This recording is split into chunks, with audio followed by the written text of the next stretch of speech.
If you've ever put together a big holiday meal with plenty of side dishes, you know that it's a juggling act, especially if you're only working with one oven to get them all at the table at the same time. Okay, so we've got some tricks that can help you, and we've enlisted Andrew Winfield from SAIT's Culinary School. Good morning to you. Good morning. You are so organized, I can't even believe it. But these are tricks that chefs use to get things perfect when it comes to busy time. It is, because I think at that moment, right, when everybody's coming over and you have a ton going on in a kitchen, what you want to do is be able to enjoy a glass of wine with everybody. Absolutely. Right? So you want to take your time. Take so it's the about stress being out of it. organized, prepared, doing things in a certain manner that can help you kind of enjoy that time. Okay, share with us some inside tricks here. What are these all about? So looking at kind of modern techniques and kind of older techniques, something that's kind of newer, food saver. It's kind of a vacuum sealer kind of container you can get at London Drugs and superstores. You can put things into the bag ahead of time, and then you can take them and just kind of pop them into water, just like a boil in a bag kind of dinner. But you can take that, put that inside of that, and then that really has an ability to hold the nutrients, save time, save space for you. You can take them right out. They're already seasoned. Butter's there, a little rosemary, a little bit of maple, tarragon in one. Everything's ready to go in a package. You have tarragon and the turnips and garlic, and what else is in there? We do a little bit of butter that's going to have a touch of parsley and chive. Yum. So that way you kind of get those flavors all going together. Okay, perfect.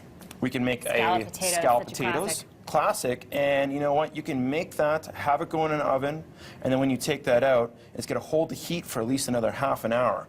We were talking that people don't necessarily always want to eat things that are screaming hot. Right. So when this takes a half an hour to cool down to the nice eating temperature, you save space all in your stove or inside your oven. Okay, and that's another thing that it kind of gels, it settles, right? Yeah, exactly. Okay. It tastes better in a few minutes. Okay, excellent. And what other tips do you have? Well, we have the ideas that, you know, you can pre-prepare where we blanch, which is the idea of par cooking a vegetable. So that way we can par cook them in a little hot water, cool them off into the cold water, right? And then if we have that, we can set up the dish ahead of time. Okay. So that way we can take ideas and have everything ready to go, where you're now kind of combining all your ingredients, getting ready for the idea that you want to add a little things like some almonds on top. Right. We want to add some raisins, some cheese, some brown butter. Take all that, you can combine everything, and then pop it into oven right when everything's coming out. So say the turkey or a roast comes out of your oven, Yes. now you have time. This is already prepared. You're not doing anything. You're talking with friends, and now you're popping it in the oven and it's roasting away. So your block of time isn't 40 minutes or 30 minutes. You're down to 7, say, in the Exactly. oven. Okay, So great. everything's ready to go. Slow cooking, So- your best friend. Best friend. People forget about a slow cooker. So the idea is that, you know what, we've had slow cookers for years and years, and everybody forgets that their mom has one or it's back hidden in the cupboard, but you break them out. Yeah. Again, takes things away from the stove, moves over to the side. You can have a lovely, beautiful roast that's done inside of it, maybe a Christmas ham that's steaming away. You can have everything ready to go, and then you can just add that right to the dish right when it's Oh. coming out. Hello, right? beautiful. So you can do that, and then now all of a sudden you have a sauce that can serve on the side. It's warm. You don't have to do much else. You're just slicing. You can start it in the morning, so in the afternoon, you're just taking your time nice and easy. Okay, so how do you prioritize? Do you prioritize the meat to perfection then? You know, the meat is going to be that center point, so you definitely want to make sure about it, but you also want to rest it, right? Right. So resting meat, resting turkey, whatever it is, it likes to sit for about a half an hour before you serve that. Right. And that gives you that ability. So take it off. You might take some foil, hold it over top of it to kind of keep some of the warmth inside.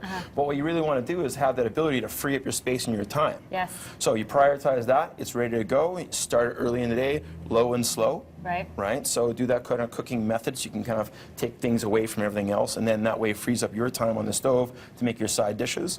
And if your side dishes are kind of half prepared, Yeah. like most restaurants, you know, most restaurants have everything kind of prepared the day before. You're cutting your vegetables, you're getting ready, maybe you par cook something. So that way when the moment comes to serve your meal, everything is a lot easier, feels calmer, and you're relaxed. Okay, and it's fresh to the table and Fresh to just the table. warm enough throughout. Thank you so much. Great very tips welcome. there. More details on our website, breakfasttelevision.ca. Happy holidays to you and Okay. your family down at the culinary campus as well.